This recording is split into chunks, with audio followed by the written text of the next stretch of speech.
تبلوا بالقليل من القليل تبلوا بالقليل من القليل. Masa awal berdirinya Daulah Safawi di Persia 1502 sampai 1587. Daulah Safawi awalnya merupakan gerakan tarekat Safawi yang didirikan Shafi al-Din di Ardabil, Azerbaijan, bertujuan untuk membersihkan ajaran Islam dari kemungkaran dan kebid'ahan. Ada 4 raja yang memerintah pada masa awal berdirinya Daulah Safawi, yakni raja pertama sekaligus pendiri yaitu Abu al-Muzaffar Ismail bin Haidar as-Safawi atau Ismail I pada tahun 1502 sampai 1524. Raja kedua yaitu Tahmasab bin Shah Ismail al-Safawi al-Husaini al-Musafi atau Tahmasab I pada tahun 1525 sampai 1576. Raja ketiga yaitu Ismail Mirza atau Ismail II pada tahun 1576 sampai 1577. Dan raja keempat yaitu Muhammad Qodabandeh atau Muhammad I pada tahun 1577 sampai 1587. Masa kemajuan Daulah Safawi di Persia 1587 sampai 1622. Kemajuan Daulah Safawi terjadi pada masa kepemimpinan raja kelima Daulah Safawi, yaitu Abbas bin Muhammad atau Abbas I pada tahun 1587 sampai 1629. Berikut ini adalah beberapa kemajuan yang diperoleh oleh beliau. Dibangunnya Bandar Abbas yang menjadi jalur perdagangan dunia. Diterapkannya sistem toleransi antar umat beragama, terjalin persahabatan dan diplomasi dengan Daulah Turki Utsmani, Daulah Mughal di India, bangsa Crimea di Rusia. Masa kemunduran Daulah Safawi di Persia tahun 1529 sampai 1532. Masa kemunduran Daulah Safawi di Persia terjadi pada saat raja ke-6 memimpin yaitu Safi Mirza atau Safi pada tahun 1629 sampai 1642. Safi Mirza dikenal sebagai raja yang kejam. Setelahnya, Daulah Safawi semakin mengalami kemunduran. Berikut ini adalah beberapa faktor penyebab kemunduran Daulah Safawi. 1. Terjadinya konflik dengan Turki Utsmani. 2. Munculnya pemimpin yang kurang kompeten dan juga amoral. 3. Pasukan militer yang tidak terlatih dan tidak memiliki semangat perang. Keteladanan yang bisa diterapkan dari sejarah Daulah Safawi di Persia. 1. Dalam bidang politik yang mampu mengatasi berbagai masalah di dalam negeri.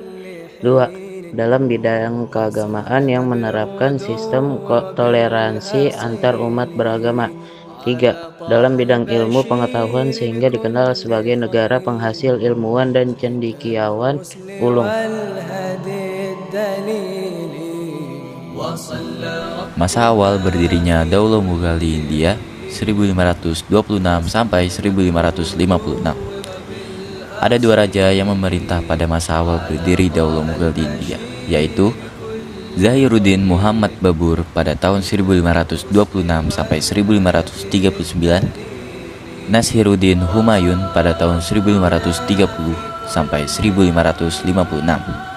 Zahiruddin Muhammad Babur selama masa kepemimpinan melakukan beberapa kali misi perluasan wilayah sampai ke Samarkand, Kabul, Afghanistan, dan India.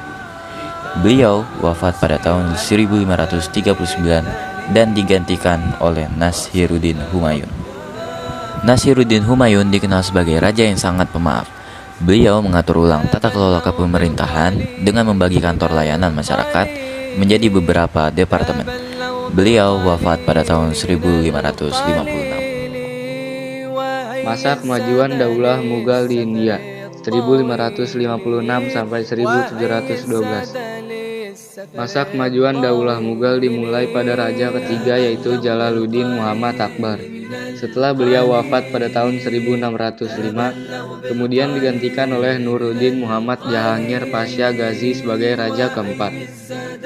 Sultan Jahangir memerintah dengan didukung kekuatan militer yang besar sehingga tidak banyak pemberontakan yang muncul. Beliau wafat pada 1628 yang kemudian terjadi perebutan kekuasaan oleh kedua anaknya yang bernama Shah Jihan dan Syahriar. Sampai akhirnya tahta itu pun dipegang Shah Jihan. Masa kehancuran Daulah Mughal di India pada tahun 1837 sampai 1857 Masehi. Mirza Abu Zafar Sirajuddin Muhammad Bahadur Shah Zafar yang bergelar Bahadur Shah II merupakan penerus terakhir Mughal. Pada periode ini, Daulah Mughal mengalami kehancuran. Pada tahun 1857 Masehi, beliau diasingkan ke Burma oleh Inggris karena tidak menyepakati konsensus yang dibuat pemegang kekuasaan sebelumnya, Farrukhsiyar, dengan pihak Inggris yang memang ingin menguasai tanah India. Dengan demikian berakhirlah kekuasaan Daulah Mughal di India dan penguasaan Inggris di India semakin terbuka lebar. Keteladanan yang bisa diterapkan dari sejarah Daulah Mughal India. 1. Kegigihan Daulah Mughal dalam menguasai India yang luas. 2. Kegigihan Daulah Mughal dalam penataan pemerintahan yang menggunakan konsep militer. 3. Kegigihan Daulah Mughal dalam menerapkan kebijakan yang bersifat universal, yakni setiap warga negara diberikan hak yang sama, tidak dibedakan dari segi agama, suku, ras, atau golongan tertentu.